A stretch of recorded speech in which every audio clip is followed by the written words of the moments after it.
Good evening. Today is Sunday, January 4th, 2026. I'm Rich Stevens, and this is the Cold Take. What you're about to hear is news from this week, taken only from primary sources like press conferences and court documents. You can find those sources and attribution for every story at thecoldtake.com. We begin in Taipei, where in response to a sale of arms from the United States, China conducted 2 days of military exercises. The Straits of Taiwan were closed to air and sea traffic throughout. The Chinese Ministry of Foreign Affairs gave a press conference Monday, December 29th. They said, quote, China is firmly resolved in defending its national sovereignty, security, and territorial integrity, and, quote, any ill-intentioned attempt of stopping China's reunification is doomed to fail.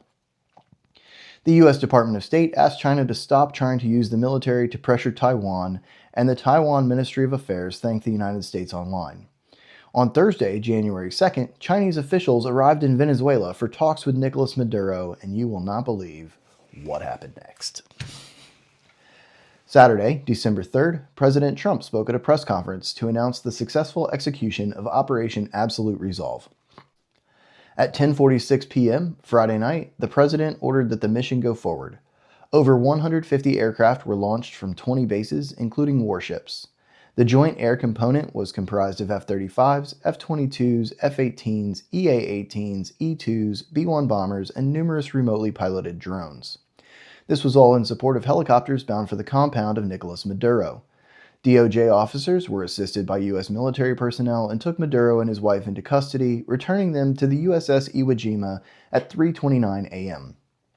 To avoid making this story too long, more details are available at thecoldtake.com blog. In Israel, the Knesset has passed a law to ban UNRWA from operating within the bounds of the territory of Israel.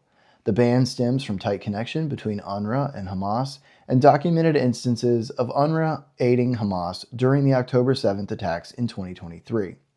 UNRWA pushed back, saying that under international law, Israel cannot force them out. UNRWA was established in 1949 with the intention of operating for 18 months. You can read a lot more at thecoldtake.com. Moving to politics, this week Seattle, Washington, St. Paul, Minnesota, and New York City all swore in new mayors. In New York, Zohran Mamdani began by promising to, quote, replace the frigidity of rugged individualism with the warmth of collectivism.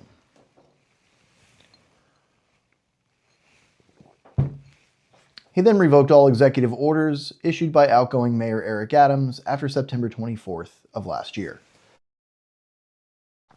January 2nd, Governor Kathy Hochul issued the first ever proclamation declaring January as Muslim American Heritage Month across New York State.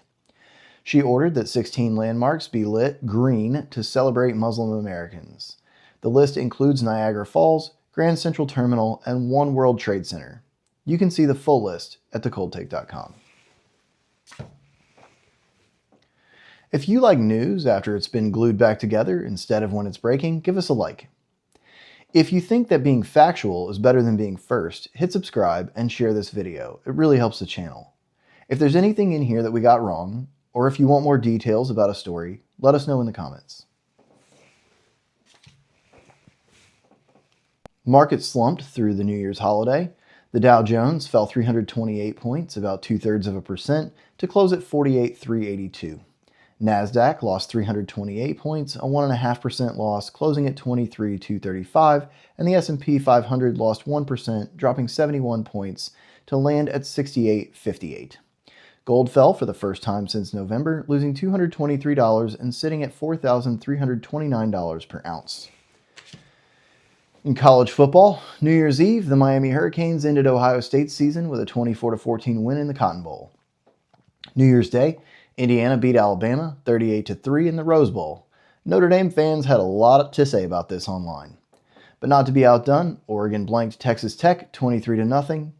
And in the only competitive game that day, Ole Miss did not need any help from their former coach Lane Kiffin to beat Georgia 39-34. The semifinals will feature Miami against Ole Miss in the Fiesta Bowl and Oregon against Indiana at the Peach Bowl. Next week, we should have some NFL coverage for you as well. I plan to have a much lighter episode this week, but the news is the news. So here's a positive end to the first Cold Take of 2026. In an interview for his 100th birthday, Dick Van Dyke spoke about Carl Reiner choosing him over Johnny Carson and insisted they both wound up where they belonged. He spoke highly of Mary Tyler Moore, saying that, quote, "She was unbelievable. She was great from day one." He reminisced about Mary Poppins, downplaying his ability to both sing and dance, calling his dance style eccentric and reiterating how much fun it was to make that movie. He grew up poor and bought his first home with help from the GI Bill. He said he has no fear of death and expressed appreciation for a full and exciting life. Dick Van Dyke is still laughing and enjoying life at 100 years old. And like it or not, that's what happened. I'm Rich Stevens, and this has been The Cold Take.